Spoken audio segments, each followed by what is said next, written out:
Fireflies are flourishing in places you wouldn't expect. Pesticides, habitat loss, and light pollution are threatening firefly populations worldwide, but even in urban areas, some lightning bugs continue to shine.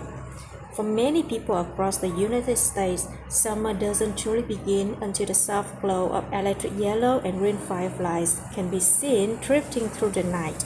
But you don't have to travel to the deep woods or open Barbary to experience the otherworldly insects. In fact, several firefly species can be found quietly blinking in the heart of some of the United States' largest cities. It's the last place you would expect to see the fireflies, said Sriram Murali, an International Union for Conservation of Natural Species Survival Commission firefly specialist and National Geographic explorer. This summer, Murali traveled to New York City and Washington, D.C. to photograph urban fireflies as a way to show how resilient some species are in the face of one of the greatest threats, light pollution.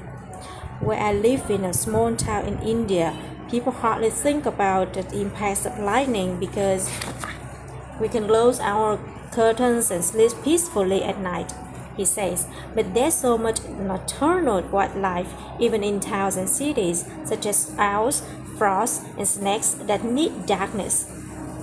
And yet, even in cities that never sleep, some fireflies, such as the common eastern fireflies, have found a way to make do.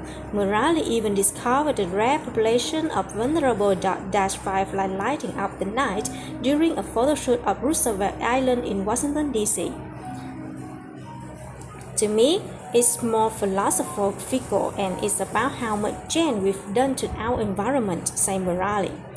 That an insect which has evolved over hundreds of millions of years has had to adapt to so much. They deserve their rightful place as much as we do, he said. Where to find these big dippers in the big city? Also known as big dippers for the J-shaped flash pattern they make, common eastern fireflies are one of the most frequently spotted fireflies in eastern U.S. cities, says Gabrielle Willow, an urban naturalist living in Brooklyn. From Central Park's rolling greens and pollinator meadows to soccer and baseball fields, Willow said the best way to see these bioluminescent beetles is to go looking in late June.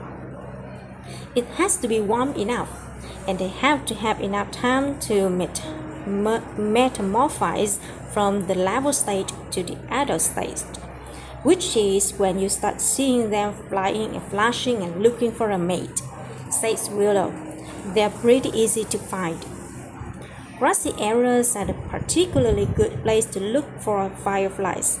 Pesticide use in grassy urban areas is generally less of the problem than the suburbs, although cities often do spray for mosquitoes, which likely affects firefly populations too. As someone who regularly conducts urban wildlife tours, Willow says he likes to remind people that many major cities sprout up around areas and were exceptionally biodiverse. New York City is located within an estuary, and that means you have a lot of sea life, but also migrating birds, he says. Los Angeles was built on a former wetland, and if you look at London or Paris, they built on estuaries too.